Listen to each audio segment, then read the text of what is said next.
Assalomu alaykum, hurmatli aka-ukalar, aziz vatandoshlar. Mana inshaalloh navbatdagi darvozamizni o'rnatib bo'ldik.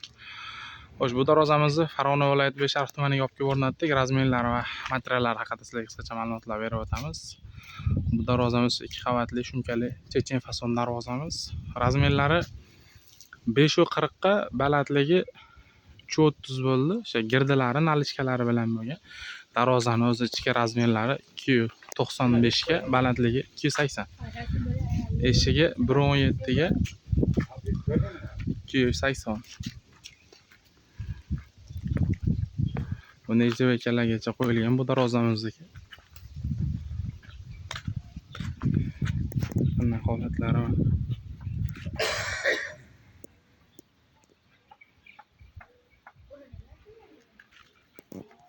O'sha qora nijaga qo'yib berganmiz. Ochiladigan eshigi. Avvallarni ko'rishlaymiz. Shumka bo'lgan o'sha to'rli po'key bilan ustiga bir qavat stiglovata qo'yilgan, orasiga issiq sovuq ushlash uchun ham shovqindan himoya qilish uchun. Stoykalarga kelib o'tadigan bo'lsa, stoykalari o'sha bitta zamok kiradigandan tashqari hamma o'sha yuvelir bo'lgan. Orqa holat tekis bo'ladi, bu 2 qavatli holatda bo'lsa. Orqa tomoni. Bu holatda tekis bo'ladi. Zamoklar har doimgidek shu 5 tali zamok zakazga qarab qo'yib berilaveradi bu.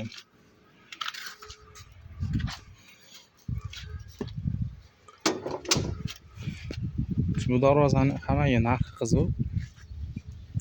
Listlari 2 qavat 2 listda bo'lgan. Jami kvadrati 20 kvadratga bordi bu darvozamizniki. 1 metr kvadratini 1.350 mingdan o'rnatib berdik. Jami so'mi 27 million so'm pul bo'ldi. Xo'sh, bu darvozamizni 35 kun 40 kun mobaynida olib kelib o'rnatib beramiz. Zakaz qiling. Ekrandagi nomerlarga telefon qilaverasizlar, ma'lumotlar berib o'tamiz. Kanaldan yangi bo'lganlar o'sha payt yoki o'ng tomondagi yopinib tugmasini bosib qo'yishni unutmaysizlar. Sog' bo'lasizlar, salomat bo'lasizlar.